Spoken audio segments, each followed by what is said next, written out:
So hello guys, তোমরা সবাই কেমন আছো?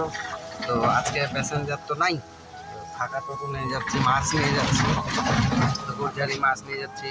তো আশা করি এই ভিডিওটা তোমাদের ভালো লাগবে। তো দেখতে থাকো আমি কোথায় যাচ্ছি। আমি এই নতুন ব্লগ শুরু করছি, তো তোমরা সবাই দেখতে থাকো আমার ব্লগ কেমন হয়, আর একটু পাশে থেকে সাপোর্ট করো। তো চলো যাই গুড়ঝাড়ি।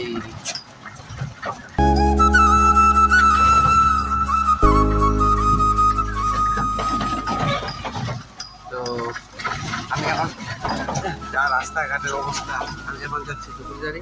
এই দেখো পিছনে মাছ দেখতে পাচ্ছ, পিছনে। তো মাছের পেটে নিয়ে আমি চললাম গুড়ঝাড়ি। আসার সময় দেখে কোনো প্যাসেঞ্জার পাই না। তো তোমরা সবাই দেখতে পাবে ব্লগটা, আশা করি তোমাদেরকে সবাই ভালো লাগবে। চলো যাই।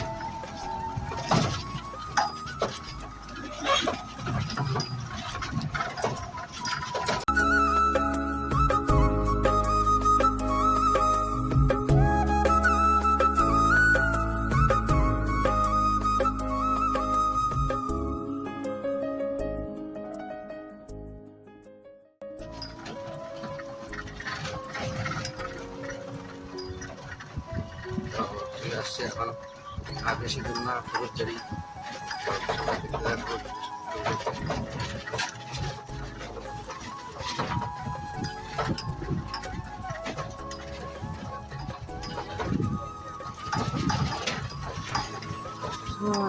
ফাঁকা জায়গা,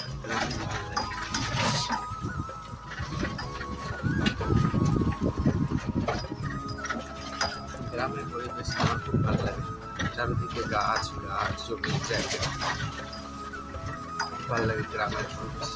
আমার বাড়ি কালিয়াগঞ্জে, এরকম গ্রামে আসলে আমার মনটা হালকা হয়ে যায়, ভালো লাগে। চলো, কালকে রাত্রে বৃষ্টি হয়েছে, রাস্তায় অনেক জল জমে আছে।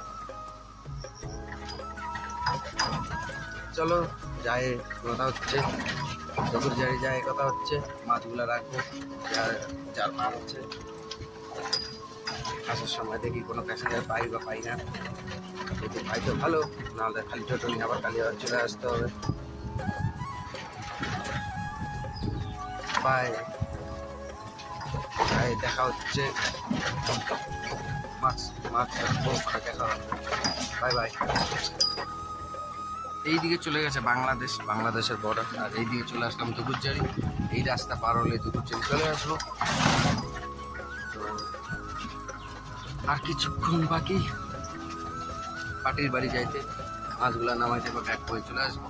তো এই যে গুড়ঝাড়ি হাট দেখতে পাচ্ছে সবাই, গুড়ঝাড়ি হাট সামনে আছে, দেখতে পাচ্ছে হাট গুড়ঝাড়ি। হাটটা পার হলে পাটির বাড়ি আছে, মাছগুলো নামিয়ে চলে আসবো। যাওয়ার সময় দেখি প্যাসেঞ্জার থাকে ভালো, খালি দুটো নিয়ে যেতে হবে কালিয়াগঞ্জ। এটাই হাট, গুড়ঝাড়ি হাট।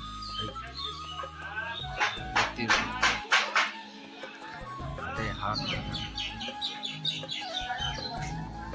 চলো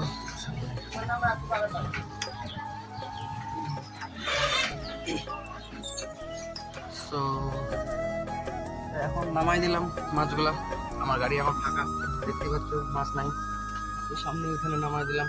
তো এখন যাচ্ছি আবার কালিয়াগঞ্জ, দেখি রাস্তার মধ্যে এখন দাঁড়াবো কিছুক্ষণ। তো দেখা হচ্ছে রাস্তায় যাই, প্লিজ সবাই একটু সাপোর্ট করো। টাটা, বাই।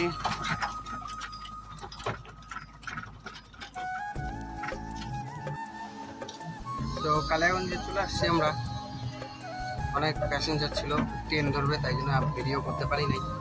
তো কালিয়াগঞ্জে চলে আসছি, তো যাই এখন বাস স্ট্যান্ড। বাই, আজকের ব্লগ এতটুকুনি ছিল, আবার দেখা হবে পরের ব্লগে।